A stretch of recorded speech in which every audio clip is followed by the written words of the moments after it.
ሰላም ጤና ይስጥልኝ የተከበራችሁ የዓለም አቀፍ ፋኖ ሚዲያ አድማጭ ተመልካቾቻችን እንደምን ዋላችሁ እንደምን አደራችሁ እንደየሀገር ሰዓት አቆጣጠራችሁ። በዛሬው ዕለት እንግዲህ ቀጥታ ስርጭት መሬት ላይ ከሚገኝ አንድ ከፍተኛ አመራር እንግዳ ይዤላችሁ መጥቻለሁ። አብራችሁን እንድትቆዩ ከወዲሁ በትህትና ጠይቃችኋለሁ። አርበኛው እንግዲህ አርበኛ አንተነህ ድረስ ይባላል።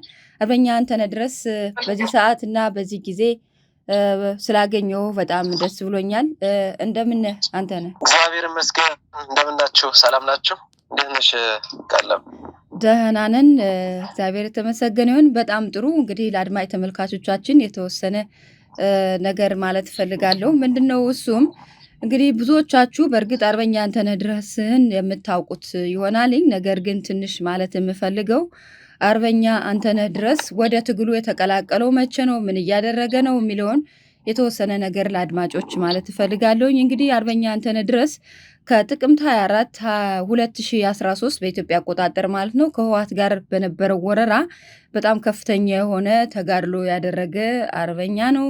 እንዲሁም ከዚህ ከሰሜኑ ጦርነት ማብቃት ጋር ወይም ማግስት ተያይዞም የአብይ አገዛዝ በአማራ ህዝብ ከፍተኛ የሆነ ወረራ ባደረገበት ጊዜ ወይም የዘር ጭፍጨፋ እያደረገ ባለበት ጊዜም በይፋ የጎንደር ፋኖ ውጊያ ካደረገበት ከሐምሌ 26 2015 ዓ.ም በጎንደር ከተማ በአርማጭሆ በጠገዴና በመተማ ቀጠና በጎንደር የመጀመሪያው ከሆነው ከጉና ክፍለ ጦር ቀጥሎ በሁለተኛ የተመሰረተውን አርበኞች ክፍለ ጦርን መስርቶ እያታገለ ያለ አርበኛችን ነው። እንዲሁም አጠቃላይ የትምህርት ደረጃውም በማኔጅመንት የመጀመሪያ ዲግሪ የተመረቀ፣ በአፕላይድ ማትማቲክስም የመጀመሪያ ዲግሪ የተመረቀ፣ በፖለቲካል ሳይንስ ሁለተኛ ዲግሪውን የተመረቀ፣ ትልቅ የተቋም ግንባታ ያበረከተ፣ በተለይ በጎንደር እዝ ለበርካታ ወራት የእዙ አስተዳደር መምሪያ ኃላፊ በመሆን ያገለገለ፣ አሁን ላይም በአፋባሃ ወይም ከዚህ በፊት ቋራ ላይ በተመሰረተው በአፋባሃ ሰሜን አማራ ቀጠና ስራ አስፈጻሚ አባልና የጥናትና ምርምር መምሪያ ኃላፊ የሆነ ነው። እንግዲህ የፋኖ አርበኝነት ዜና መዋዕል የተሰኘ የፋኖ ትግል ታሪካዊ አቅም እና አዳጊነትን የሚያጠነጥን መጽሐፍ በ2016 ዓ.ም ታትሞ ገበያ ላይ አውሏልኝ። እንግዲህ ወንድማችን አርበኛ አንተነህ ድረስ ይህን የመሰለ የትግል ታሪክ ያለው በትምህርቱም ከፍተኛ የሆነ ተቋማት ላይ የሰራ ያስተማረ እየተማረ ወንድማችን ነው። በዚህ በአንድነቱ ሂደት ላይም የአማራ ፋኖ ብሔራዊ ንቅናቄ ምስረታ ላይ ንቁ ተሳትፎ ያደረገ ወንድማችን ነው። በተመሳሳይ አሁን በሜጀር ጀነራል ውባንታ አባተ ኮር አንደኛ ኮር ቀጠና ተመድቦ ያን ቀጠና ወይም ያንን ኮር እያስተባበረ ያለ ወንድማችን ነው። እንግዲህ ይህን መጽሐፉንም የፋኖ አርበኝነትና ዜና መዋዕል የሚለውን ታትሞ ገበያ ላይ የዋለ ስለሆነ ብዙ አንባቢዎችም እንዳነበቡት ተወሰነ ማቀው ኢንፎርሜሽን አለ ማለት ነው። በድጋሜ አርበኛ አንተነህ ድረስ በዚህ ሰዓት እና በዚህ ሁኔታ ስለተገናኘን እጅግ አድርጌ እያመሰገንኩኝ እንግዲህ ቀጥታ ወደ ጥያቄው መግባት እችላለሁ ማለት ነው። አርበኛ ከፈቀድክ። አዎ አመሰግናለሁ። እንግዲህ በመጀመሪያ ዓለም አቀፍ ፋኖ ሚዲያ እድሉን እንዳገኝና ሀሳቤን እንድገልጽ ስላደረገኝ እጅግ አድርጌ አመሰግናለሁኝ።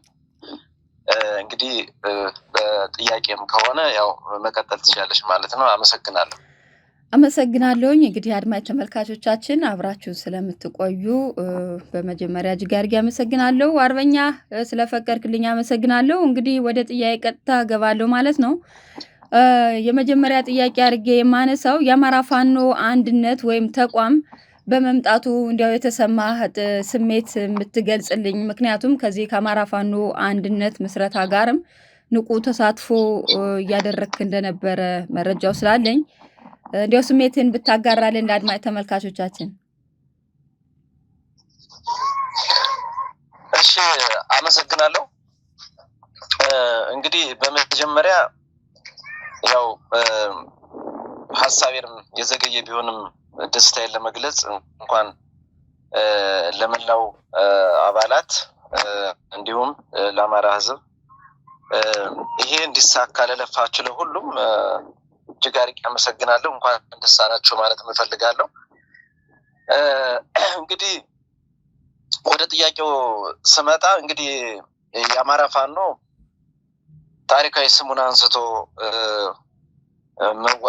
ኦፊሻሊ መዋጋት ከጀመረ ኦፊሻሊ መታገል ከጀመረ እንግዲህ 3 አመት እየሆነው ነው። ምናልባት በዚህ 3 አመት ውስጥ በአጭር ጊዜ ብዙ ተጋድሎችን አድርጎ ውጤት ያመጣ ነው።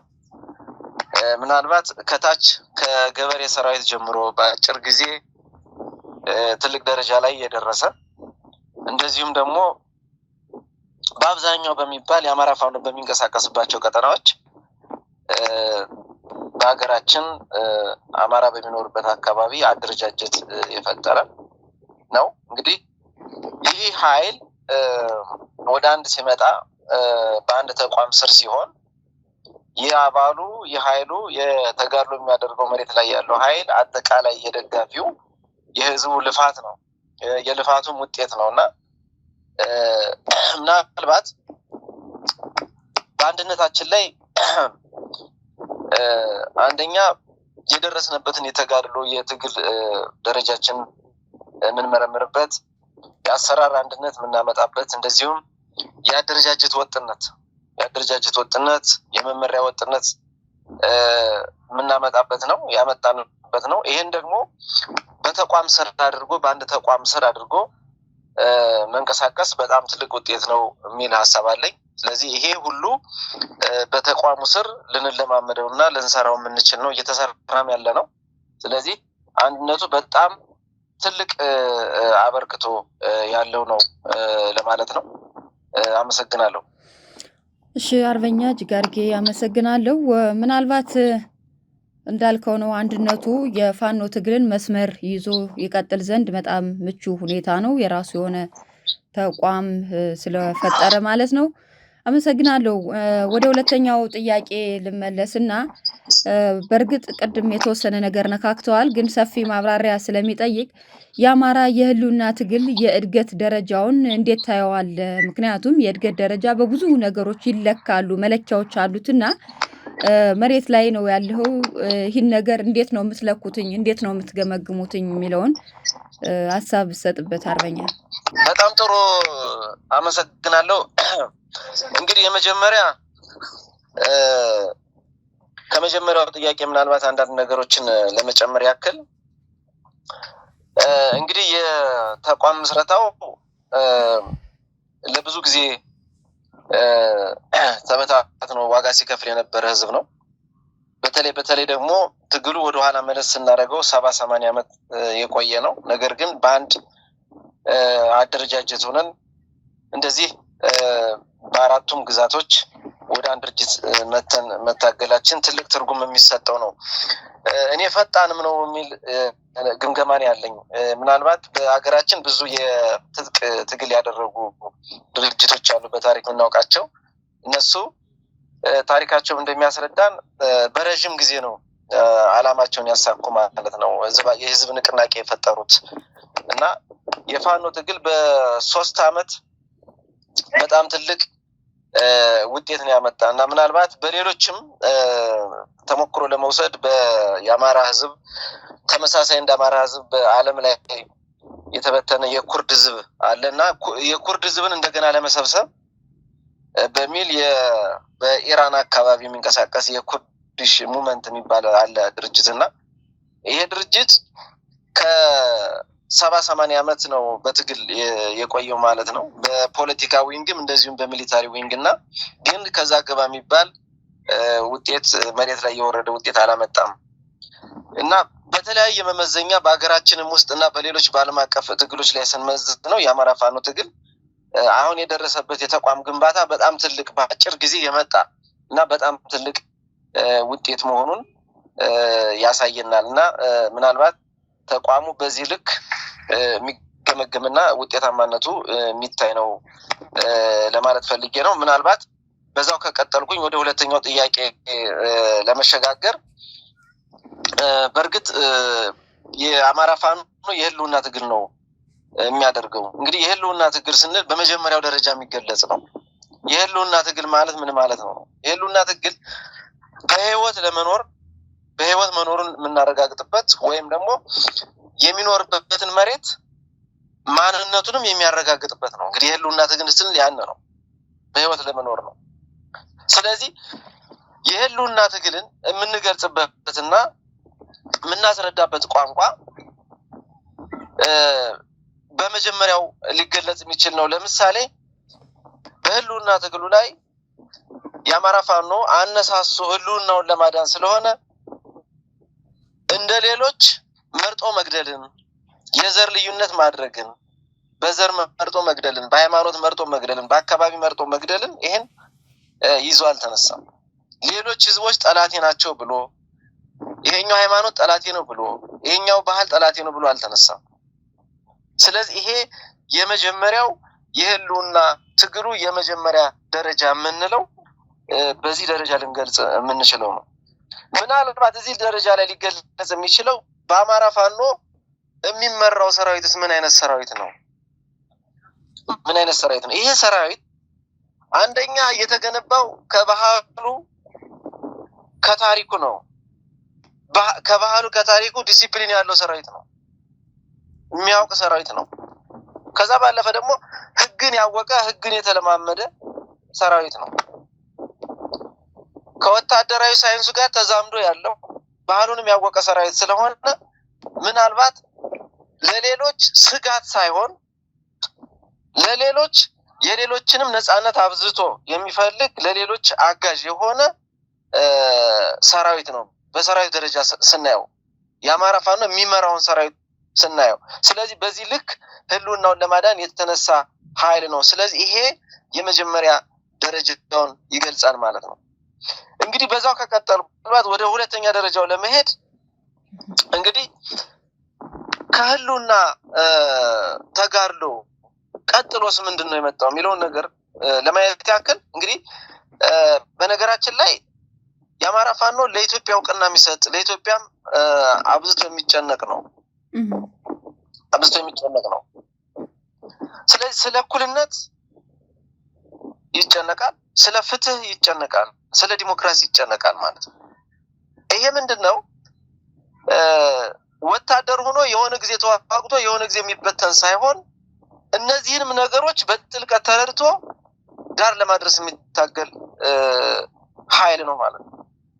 እንግዲህ ምናልባት እዚህ ላይ ስናየው የበላይ ለመሆን አይደለም፣ ሌሎችን ለመበደል አይደለም፣ የበላይ ለመሆን ሳይሆን ወርድና ቁመቱን ለማስከበር ነው። ስለዚህ በዚህ አግባብ ይሄ በሁለተኛ ደረጃ ልናየው የምንችለው ነው። ያ ማለት ምን ማለት ነው? ስለ ፍትህ ስናወራ እኛ የምንፈልገውን ሳይሆን ልናገኝ ሳይሆን የሚገባንን ለማግኘት ነው።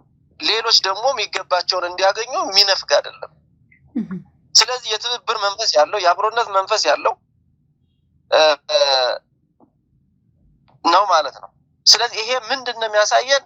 ያለን ኃይል፣ የሰራነው ስራ፣ የምንገነባው ሰራዊት፣ የምናደርገው ትግል ለሌሎች ስጋት ያልሆነ የትብብር መንፈስን የተላበሰ በዛ ደረጃ ሊገለጽ የሚችል ምናልባት ይሄ በእኔ አረዳድ በእኔ በሁለተኛ ደረጃ ብዬ የመረዳዳት መንፈሱና ከሌሎች ጋር የመተባበር መንፈሱን ይሄን በሁለተኛ ደረጃ ብዬ ልገልጸው የምችለው ነው። ምናልባት አሁን ትኩረት የምናደርግበት ወይም የጥያቄው ቀጥተኛነት በሶስተኛው ደረጃ ላይ ነው አሁን የምገልጸው ቀጣይ ነው ማለት ነው። እንግዲህ በሶስተኛ ደረጃ ላይ የምገልጸው እንግዲህ የአማራ ፋኖ በተቆጣጠራቸው ቀጠናዎች ሁሉ ትይዩ የቅድመ መንግስትነት ቁመና ላይ ነው ያለው ማለት። ስለዚህ አሁን ያለንበት ደረጃ ትይዩ የመንግስትነት ቁመና ላይ ነው ያለ ነው ማለት ነው። መስራት ላይ ትይዩ የመንግስትነት ቁመና መስራት ላይ ነው ያለ ነው። ምንድነው የምንሰራው ነው? እንግዲህ ይሄን ስናወራ ምን ሰራው ምንድነው ነው? ትይዩ የመንግስትነት ቁመና ስንል መንግስት ለመሆን የሚያበቁ ቅድመ ሁኔታዎችን የመስራት ማለት ነው።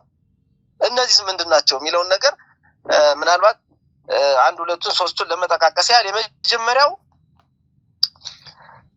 በተቆጣጠርናቸው ቀጠናዎች የአማራ ፋኖ በተቆጣጠራቸው ቀጠናዎች ከቀበሌ ወደ ወረዳ ከዛም ወደ ዞን ያደገ የህዝብ አስተዳደር መገንባት የህዝብ አስተዳደር መገንባት ይሄ ደግሞ ህዝቡ ራሱን እንዲያስተዳድር መፍቀድ ነው ሜዳውን ማመቻቸት ነውና ይሄ አንዱ የመንግስትነት ቁመና ሊያላብስ የሚችል እንዲሁም ደግሞ አሁን መሬት ላይ እየተሰራ ያለ አሁን ያለንበት ቁመና መሆኑን የሚገልጽ ነው ሌላኛው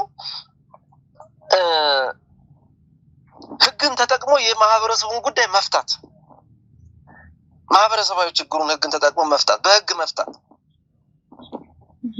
ህግ የማስከበር ስራዎች ለምሳሌ ዘራፍን ሌባን እነዚህ ስራዎች ይሰራሉ ማለት ነው እንግዲህ ህግ የማህበረሰቡን ጉዳይ መፍታት ሲባል ማህበራዊ ጉዳዮች ሊሆን ይችላል ኢኮኖሚያዊ ጉዳዮች ሊሆን ይችላል እነዚህን መፍታት በተሰራው አደረጃጀት ከዛው ውጭ ግን ህግ የማስከበር ስራዎች ደግሞ የቀን ተቀን ስራዎች ናቸው ምናልባት ድርጅታዊ ሳቢዎችን የሚወጡ ህጎችን ወደታች የማውረድ የማወያየት ህዝቡን የውሳኔ አካል የማድረግ እና እነዚህ አሁን እየተሰሩ ያሉ ስራዎች ናቸው በወታደራዊ ደረጃም አድቫንስድ የሚባል የፖለቲካ ካምፓይን የወታደራዊ ኦፕሬሽን የሚደረግበት ደረጃ ነው ያለ ነው ማለት ነውና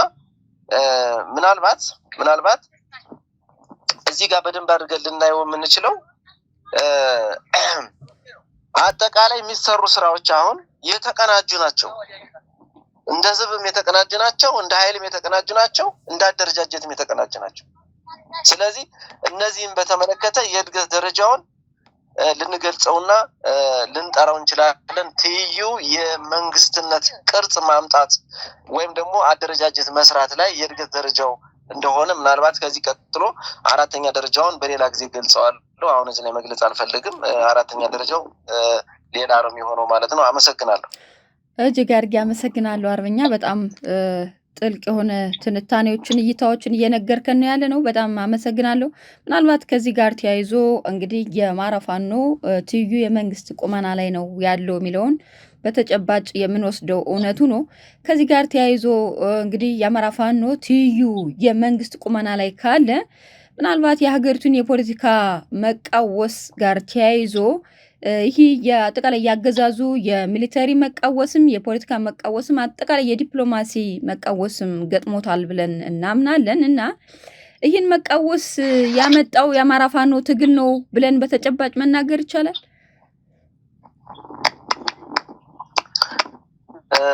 አመሰግናለሁ ጥሩ ጥያቄ ነው እንግዲህ የመጀመሪያው የአማራ ፋኖ ምንድነው አሁን ቁመናው ምንድነው ነው እንግዲህ እኔ ቀደም ብዬ በገለጽኩት ነው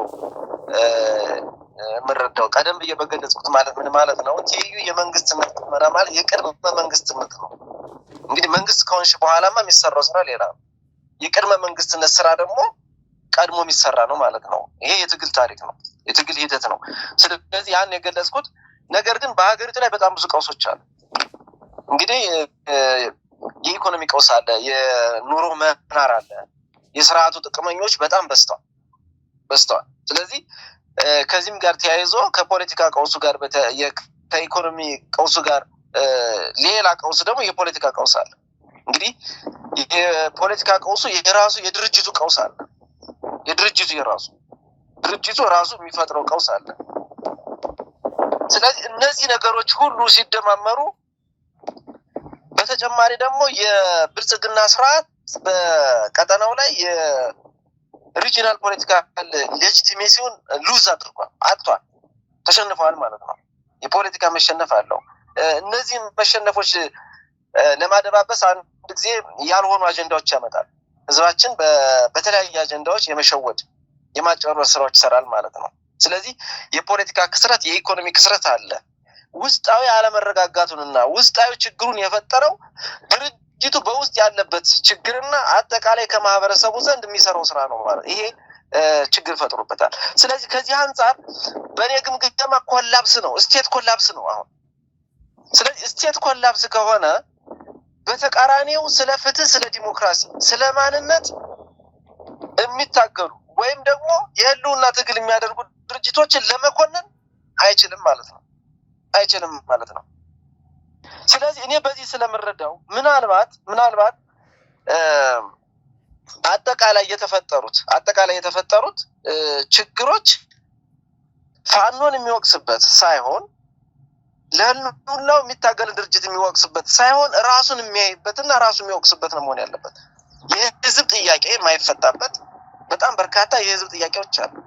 እነዛን መፍታት ስላልተቻለ በቀጠናው ላይ የፖለቲካ ቅቡልነቱ ሉዝ ስላደረገ የኢኮኖሚ ክራይሲስ ስላለ ብዙ ማህበራዊ ችግሮች ስላሉ እነዚህን ማስታገስ ስላልቻለ ለመክሰስ የሚጠቀምበት እንጂ ይሄ ትክክለኛ ሂደቱንና ማህበራዊ መሰረቱን ይዞ የሚታገል ኃይል ስለሆነ ለመክሰስ የሚያበቃ ነገር የለም።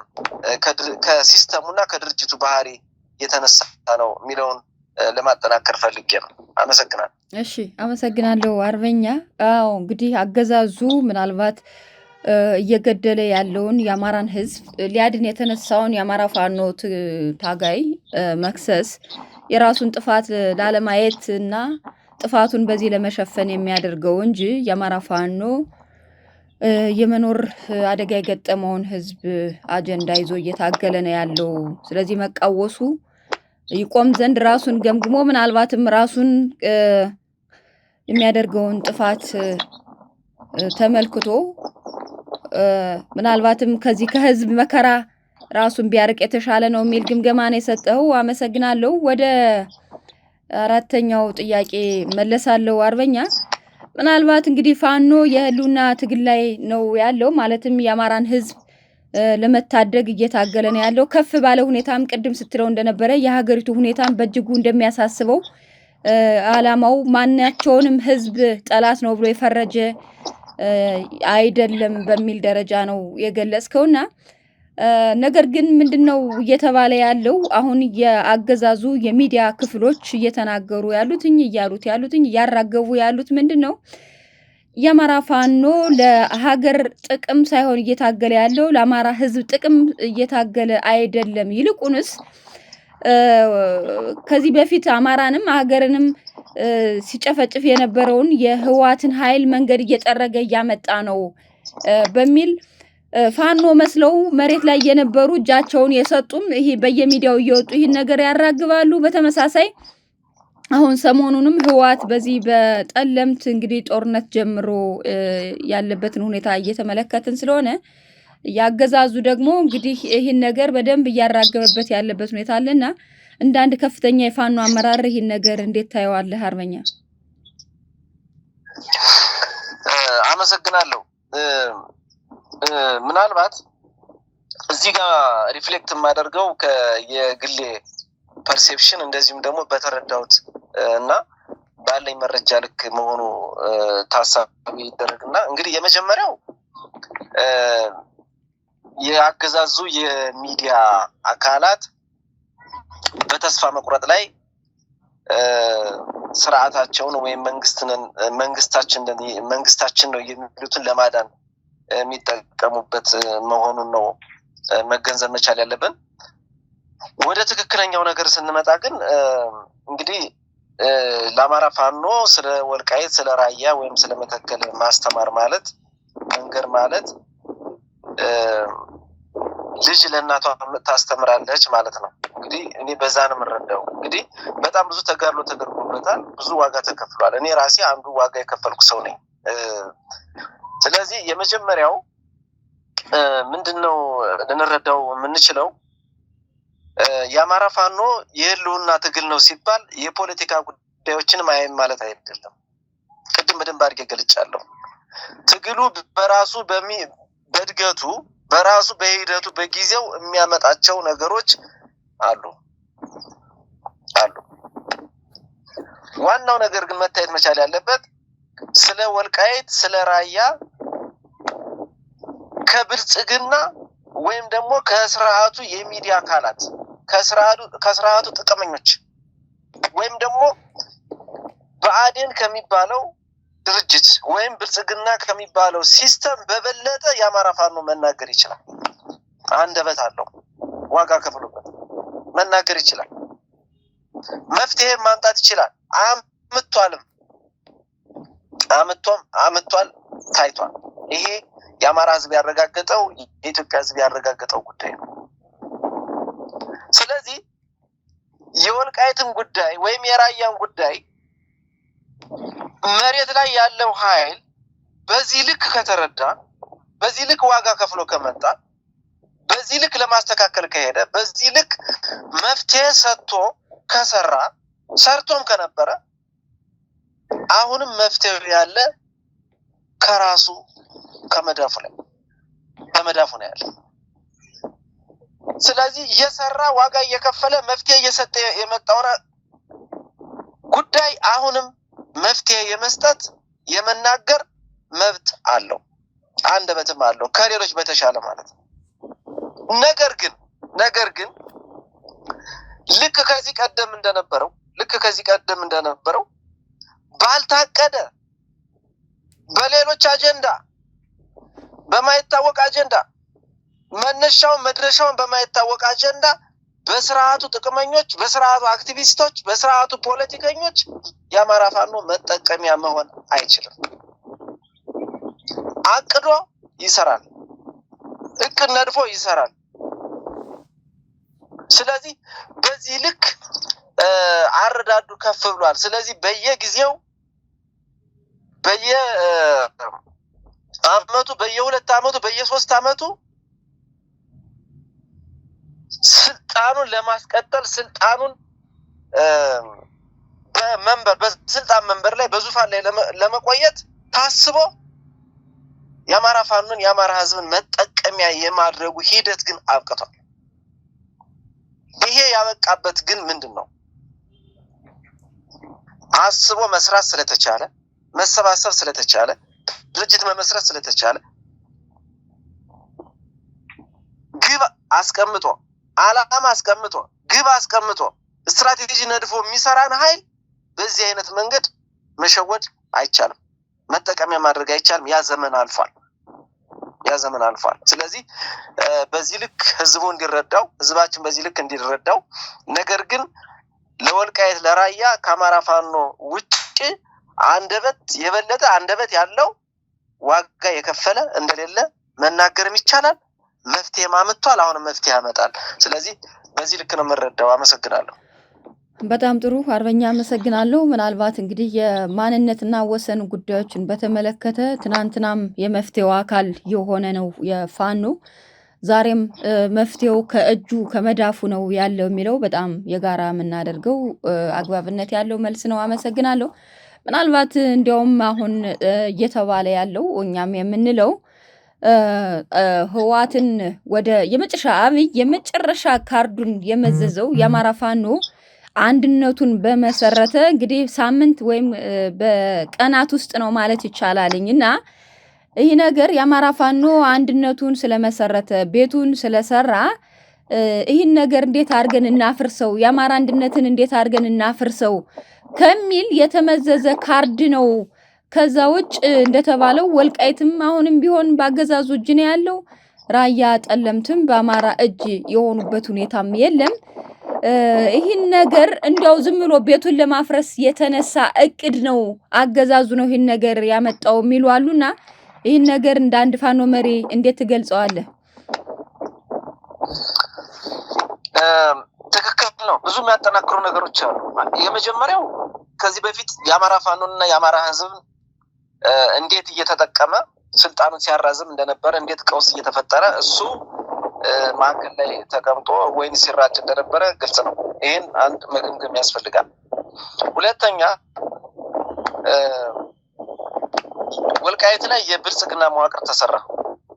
ወልቃይት ላይ የተሰራው የብልጽግና ሰራዊት ወልቃይትን ለአማራ ህዝብ አላረጋገጠም። ለአማራ ህዝብ ማረጋገጥ ማለት ይሄ አይደለም።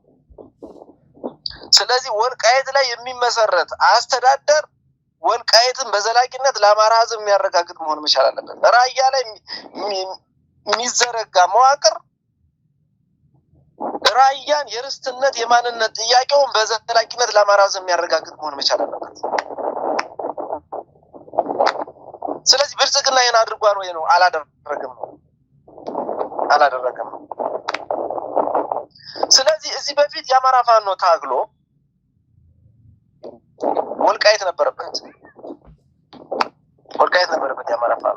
ያ የአማራ ፋኖ የአማራ ህዝብ ታግሎ ወልቃይት ባለበት ሰዓት ወልቃይት የአማራ ሆኗል ወይ ነው? በጎንደር አስተዳደር ስር ሆኖ የአማራ ሆኗል ወይ ነው? ማንነቱ ተመልሷል ወይ ነው? አልሆነም ነው ባጭሩ፣ አልሆነም ነው። ስለዚህ ወልቃይትን የአማራ አድርጎ ለማረጋገጥ መፍትሄው ያለ ከአማራ ፋኖና ከአማራ ህዝብ ነው ያለ። ከብልጽግና መፍትሄ መፈለግ አይቻልም ነው። መፍትሄ ስላላመጣ ለወደፊትም አያመጣም ነው። ስለዚህ መፍትሄው በመዳፋችን ላይ ያለው መፍትሄ አቅደን እንሰራለን ነው። የአማራ ፋኖ አቅዶ ይሰራል። የአማራ ህዝብ አቅዶ ይሰራል። ለምንድነው መጠቀሚያ የሚሆነው? በሌሎች። ስለዚህ አቅዶ ይሰራል። አሁን ግን ስርዓቱ የራሱን ህልውና ለማዳን የራሱን ስልጣን ለማራዘም ህዝቡን ለመጠቀም ሚኒሻውን ለመጠቀም ልዩ ኃይሉን ለመጠቀም ፋኖን ለመጠቀም ነው የተፈለገው። ኢኮኖሚን ለመጠቀም ነው የተፈለገው። በዛ እቅድ ውስጥ አንገባም ነው። ይሄ የተለመደ የመጣንበት እቅድ ነው። አንገባም።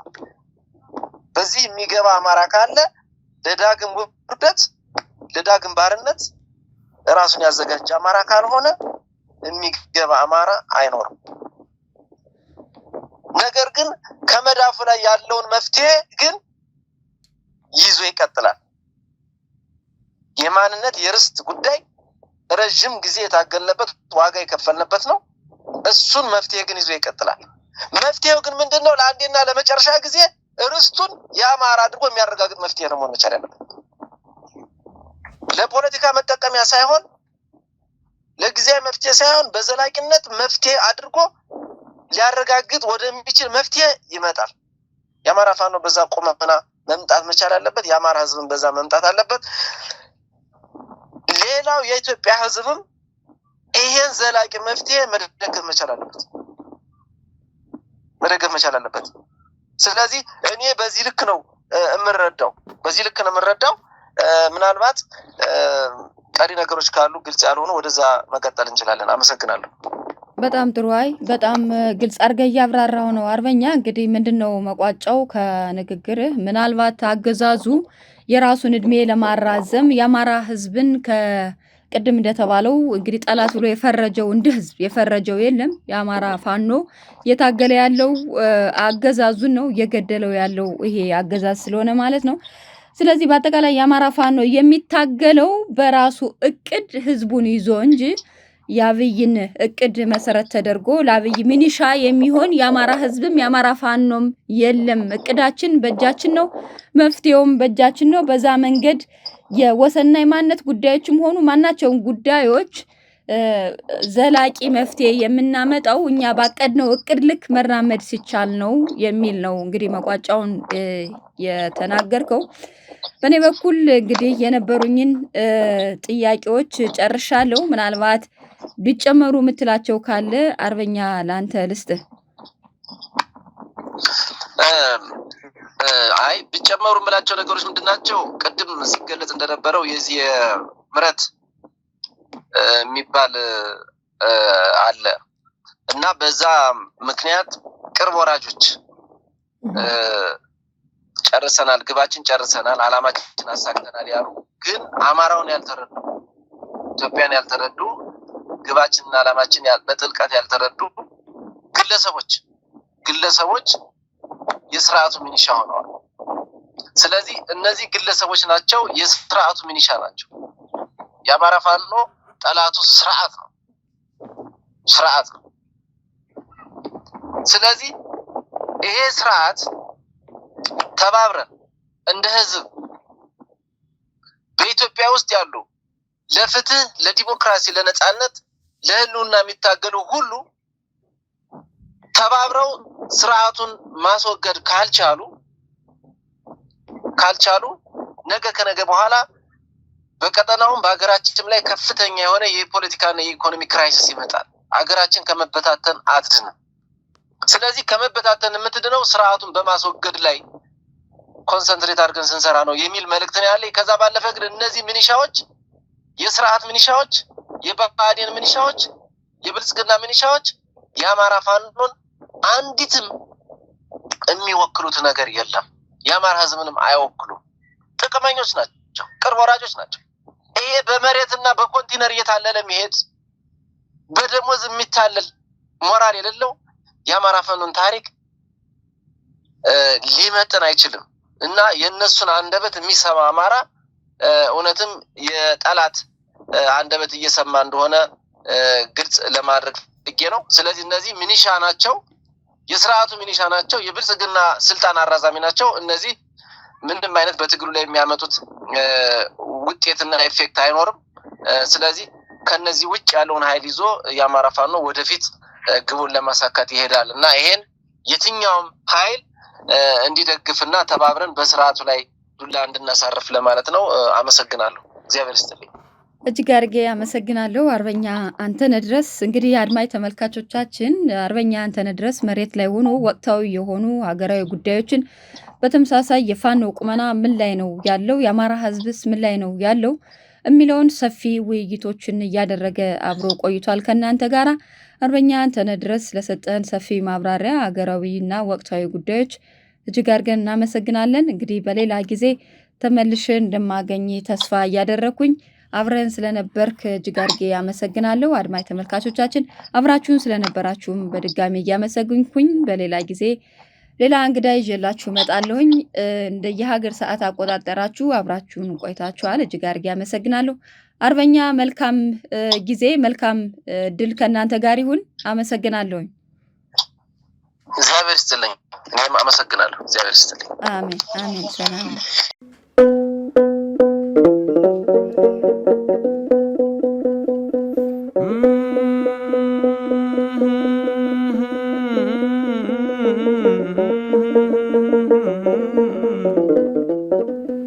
Mm-hmm.